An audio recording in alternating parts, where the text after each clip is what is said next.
আমি চৰকাৰক সকীয়াই দিব বিচাৰিছোঁ যে এনেকুৱা এটা অসমীয়া জাতিৰ সংকটৰ সময়ত এই আমাৰ যি ৰহস্যজনকভাৱে জনজাতিকৰণৰ বিলটো আনি পেলাই যি নেকি এটা কণ্ট্ৰভাৰ্চিয়েল কৰি ফচাব বিচাৰিছে, আমাৰ জনজাতিকৰণক লৈ যি এটা মানে সদিচ্ছা যে চৰকাৰৰ নাই এইটো প্ৰকাশ পাইছে।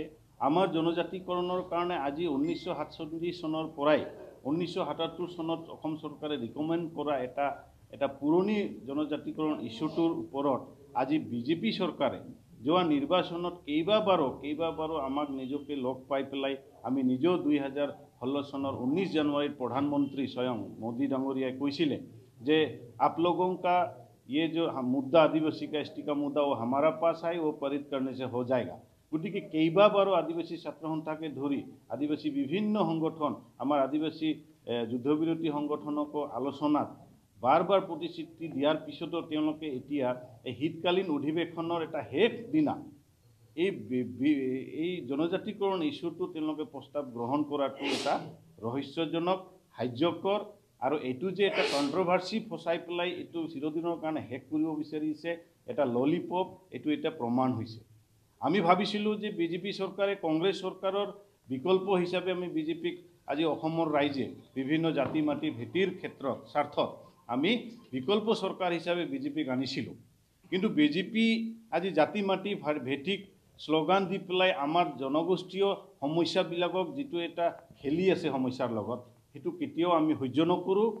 আমাৰ আদিবাসীসকলৰ এটাই দাবী যে অহা নিৰ্বাচনৰ আগত, লোকসভা নিৰ্বাচনৰ আগত যদি আমাৰ জনজাতিকৰণকে ধৰি আদিবাসী স্বেচ্ছাসেৱী সংগঠনৰ মূল দাবীসমূহক লৈ সমস্যা সমাধান নকৰে, তেতিয়াহ'লে এটা বিকল্প পন্থা আমি লোৱাৰ কাৰণে বাধ্য হ'ম। আজি বিজেপিয়ে যে মিথ্যাচাৰী দল, সেইটো তেওঁলোকে নিজেই প্ৰমাণ কৰি দিছে আমাৰ লগত। তেওঁলোকে নিজেই প্ৰমাণ কৰিলে, কেইবাবাৰো জুৱেল ওৰাও নিজে আহিছে, কৈছে 3 মাহৰ মূৰত, কোনোবা মোদী কৈছে 6 মাহৰ মূৰত। গতিকে আজি চৰকাৰ শেষ খবৰ হ'ল, 19ত আজি ইলেকশ্যন হ'ব, আজি এপ্ৰিলত ইলেকশ্যন হ'ব। কিন্তু এতিয়া এই ইস্যুটো তেওঁলোকে ইয়াত আনি পেলাই এটা কণ্ট্ৰভাৰ্চি কৰি যিটো আমাক প্ৰতাৰণা কৰিব বিচাৰিছে, এইটো কেতিয়াও আমি সহ্য নকৰোঁ। আজি মন্ত্ৰী গোট এটা গঠন কৰা হৈছে এই জনজাতিকৰণৰ ক্ষেত্ৰত। আমি সকীয়াই দিছোঁ যে আমাৰ আদিবাসীৰ জনজাতিকৰণৰ ক্ষেত্ৰত কোনো মডেলিটিৰ প্ৰয়োজন নাই, কোনো মন্ত্ৰী গোটৰ প্ৰয়োজন নাই। জনগোষ্ঠীটোৰ জনজাতিকৰণৰ মেটাৰটো এটা সম্পূৰ্ণ সাংবিধানিক মেটাৰ, আৰু আমি বিচাৰিছোঁ যে সাংবিধানিকভাৱে এই জনজাতিকৰণ সমস্যাটো যাতে সমাধান হ'ব লাগে।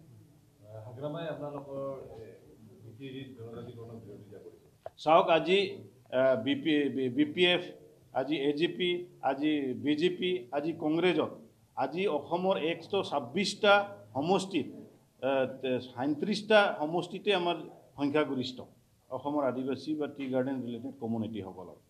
আমাৰ ভোটেৰে আজি অসম বিধানসভাত বহুতো MLA মিনিষ্টাৰ আহিছে, কিন্তু আজি এই সংকটৰ সময়ত কিন্তু কোনো মাত মতা নাই। আমাৰ এটা অনুৰোধ, আজি কিছুমান দলে কিন্তু আমাৰ জনজাতিকৰণটো বিৰোধ কৰিছে। আজি আমি BTADৰ ক্ষেত্ৰত যদি আমি চাওঁ, আজি 96ত যিখিনি বড়ো আদিবাসীৰ মাজত এটা কনফ্লিক্ট হৈছিলে, এই যিটো শান্তি সম্প্ৰীতি বজাই ৰখাৰ স্বাৰ্থত আমি আদিবাসী বিভিন্ন সংগঠনে এটা বড়ো আৰু আদিবাসীৰ মাজত এটা ব্ৰিজ হিচাপে আমি কাম কৰিছোঁ।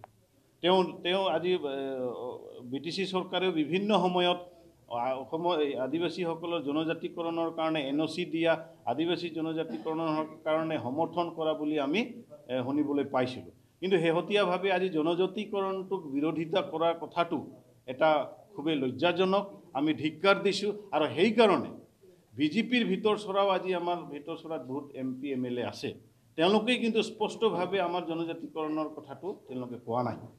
আজি AGPতো আমাৰ বহুত MLA আছে বা আমাৰ AGPত কৰ্মকৰ্তা আছে, তেওঁলোকেই কিন্তু কেৱল এমেণ্ডমেণ্ট বিলৰ কাৰণে তেওঁলোকে আজি অংশীদাৰটো উঠাই লৈছে, চৰকাৰৰ পৰা উঠিলে। আমি তেওঁলোকক আদৰণি জনাইছোঁ, আৰু তেওঁলোকে এইটোও কথা কোৱা উচিত যে আজি জনজাতিকৰণ প্ৰক্ৰিয়াটো যাতে মানে ভাল ধৰণে সমাধান হওক, আৰু তেওঁলোকৰ পৰা আমি আশা কৰিছোঁ। আনহাতে কংগ্ৰেছ চৰকাৰত যিখিনি আমাৰ MP MLA বা যিখিনি আমাৰ মানুহ আছে, তেওঁলোকেই অন্ততঃ জাতিৰ স্বাৰ্থত, জাতিৰ খাতিৰত তেওঁলোকেও সকলো দলবিলাকত যিবিলাক আদিবাসী মানুহ আছে তেওঁলোকে পদত্যাগ দি পেলাই অন্তত আমি যি নেকি MP ইলেকশ্যন আহি আছে তাৰ আগে আগে যদি জনজাতিকৰণ সমস্যাটো সমাধান নকৰে তেতিয়াহ'লে আমি ৰাজনৈতিকভাৱে অসমত সুকীয়াকৈ এটা ৰাজনৈতিক সংগ্ৰাম কৰাৰ কাৰণে বাধ্য হ'ম আৰু ইতিমধ্যে আমি সকলোকে অনুৰোধ জনাইছোঁ যে অন্য দলবিলাকত যিবিলাক আমাৰ কৰ্মী আছে ওলাই আহক আমি নৱগঠিত আদিবাসী নেশ্যনেল পাৰ্টি আসাম এটা আদিবাসী নৱগঠিত ৰাজনৈতিক দল গঠন কৰা হৈছে তাত একেলগতে আমাৰ জাতি মাটি ভিত্তি আৰু আমাৰ আদিবাসীৰ সাংবিধানিক স্বাৰ্থৰ কাৰণে আমি ৰাজনৈতিক সংগ্ৰামত মানে পোষকতা কৰিম